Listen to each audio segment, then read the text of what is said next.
Well, my name is Earl. I'm 79 years old. I was a husband for 44 years, a father, a grandfather, a man who built things with his hands and paid off a house that still has my name on the deed. And last February, my son James flew in from Atlanta on a Tuesday.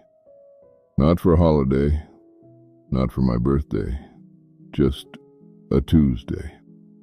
When your child books a flight on a random Tuesday, you already know what's coming.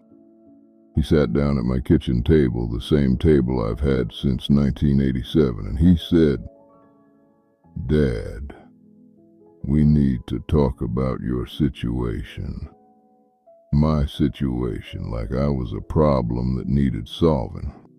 James had printed something out, actually printed it 3 options on a piece of paper like I was a patient being discharged from a hospital. Option 1, move to Atlanta, live with him and his wife Diane and their 2 teenagers in a house I've never slept in. Option 2, a home health aide, someone who would come every morning and make sure I didn't fall or forget to eat. Option 3, an assisted living community 20 minutes from my house. He'd already toured it, already had the brochure. I looked at that paper for a long time. I didn't say anything, because what I wanted to say wasn't something a father says to his son. I tried option 1 first. James is a good man. Diane is a good woman. I want to be clear about that. But I was a guest in that house. Dinner was at 6:15 because of the kids' schedules. I'm a man who eats when he's hungry. I went to bed at 9 because the walls were thin and I could hear everything and I didn't want to be in the way. One night I came downstairs for water and I heard James on the phone. He didn't know I was there. He was telling someone. "It's just a lot. We're figuring it out." I stood in that hallway in the dark for a minute, then I went back upstairs. I sat on the edge of that guest bed and I made a decision. I went home 2 weeks early, told James I felt better, told him I just needed to get back to my routine. He believed me because he wanted to believe me. I tried option 2 next, the home health aide. Her name was Patricia. She was professional. She was punctual. She was there every morning at 8 a.m. with her bag and her clipboard and her gentle voice that treated me like I was already halfway gone. She reorganized my kitchen, said it would be easier for me to navigate. I'd navigated that kitchen for 31 years. I let her finish. I thanked her. And when she left, I put everything back exactly where it was. I'm not a navigation problem. I toured the assisted living place on a Thursday. It was nice.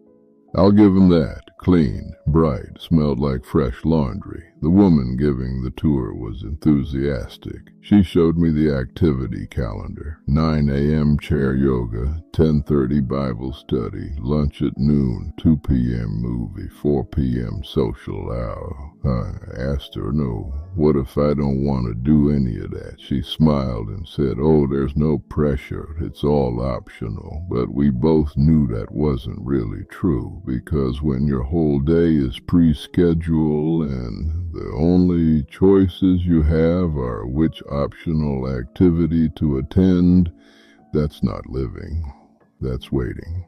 I went home that night and sat on my porch, same porch I've sat on for 30 years. My neighbor from across the street, a young guy named Darius, early 30s, was out there struggling, trying to carry groceries in a stroller and a car seat all at the same time while his little girl Amara sat on the steps looking confused. I don't know why I got up. I just got up, walked across the street and grabbed 2 of the bags without saying a word. Darius looked at me like I'd done something extraordinary. All I did was carry groceries. That was 8 months ago. Now Amara comes over on Tuesday afternoons and we watch nature documentaries. She calls me Mr. Earl. She told her class at school that her neighbor knows everything about elephants. I don't know everything about elephants, but I've been brushing up. Darius fixed my gutters in October, didn't ask, just showed up on a Saturday with a ladder. Last month when I had a bad week, the kind of bad week that comes when you've been married 44 years and then you haven't been. Darius knocked on my door with food his mother had cooked. He said she made too much. She didn't make too much, he just knew. But James visited in the fall. He sat at my kitchen table again. He looked around, watched Amara coloring at the counter, heard me laugh at something for the first time in a while. He said, "Dad, you seem like yourself." I said, "I am myself, James. I never stop being myself." I think he understood I'm 79 years old. I am not a situation. I am not a Tuesday flight and a piece of paper with 3 options. I am a man who paid off his house, who raised a good son, who still makes his own breakfast and sits on his own porch and knows more about elephants than he did a year ago. If someone is handing you a piece of paper with your future on it, you are allowed to fold it up. You are allowed to say, "Not yet." Go outside. Wave at somebody. Carry somebody's groceries. You'd be surprised what comes back to you. My name is Earl, and this house is still mine.